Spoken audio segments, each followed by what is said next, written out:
That's a scene from the music video for Buckethead's Spokes for the Wheel of Torment by Sid Guerin and Eric Henry, which utilizes some of the more nightmarish imagery of Hieronymus Bosch. Now I know what some of you are thinking, was this guy on drugs? Let's discuss.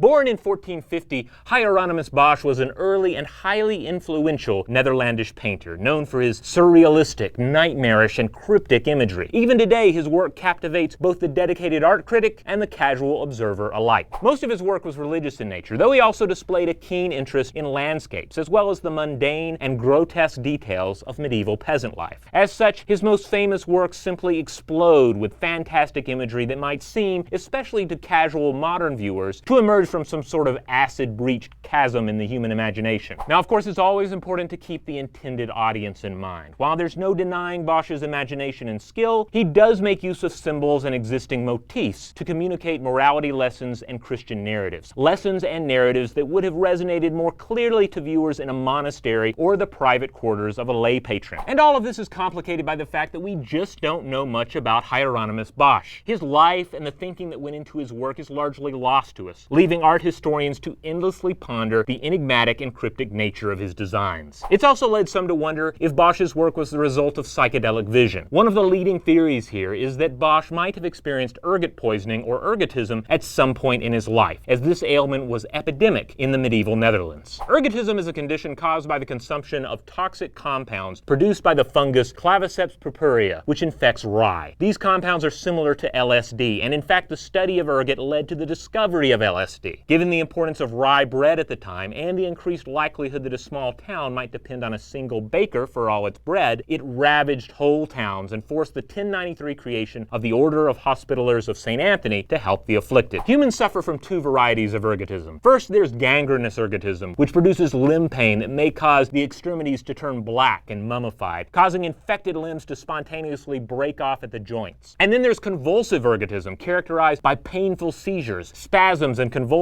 as well as mania, psychosis, and hallucinations. Now, Bosch was certainly familiar with ergotism, known as St. Anthony's fire in the day. Bosch's own The Temptation of St. Anthony triptych features people with amputated and mummified feet, as well as a half-human, half-vegetable, and that half-human vegetable may have represented the mandrake root used in the treatment of ergotism. Plus, Bosch's The Procession of the Cripples features a number of afflicted bodies, at least 3 of which seem to be suffering from ergotism. But did Bosch ever suffer from the effects of convulsive ergotism himself? We simply can't say, so it remains a controversial theory. Art historian Linda Harris, in her book The Secret Heresy of Hieronymus Bosch, even goes so far as to suggest the artist might have taken an ergot-derived substance either recreationally or as part of a secret heretical cathar ritual. So was Bosch a heretic, an acid head, or merely one of the most imaginative artists ever to put brush to paper? Maybe he really did suffer hallucinations, but of course such visions can occur for a vast variety of reasons. We'll simply never know, because the nearly 500 years dead artist remains rather mute on the subject, and only his paintings continue to speak to us. Hey, if you enjoyed this video, be sure to check out these 3 videos as well. And don't forget to visit us at StuffToBlowYourMind.com. That's a modern animated take on Michelangelo's classic, The Creation of Adam.